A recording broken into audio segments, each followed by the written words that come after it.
Petrol आणि डिझेलाच्या दरांत सेगीत चवथे दिसा 80 पैशांनी वाड जाल्या। हे दरवाडीक लागून गोंयांत सध्या पेट्रोल 98 रुपया 22 पैसे जाल्यार डिझेल 89.13 रुपया प्रति लिटर जाला। हो दर वास्को शारांतलो आसा। येरादारी खर्चाक लागून मडगांव पणजे हांगाच्या दरांत मातसो फरक आसतलो। मार्चाच्या 22 तारखेर पेट्रोल डिझेल 80 पैशांनी वाडिल्ले।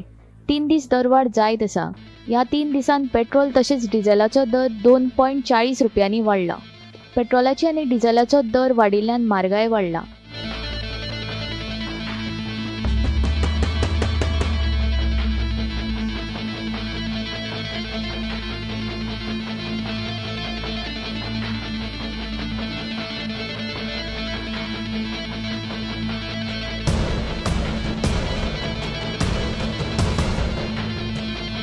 गोमंतक टीव्ही खातीर वास्कोच्यान प्रदीप नाईक।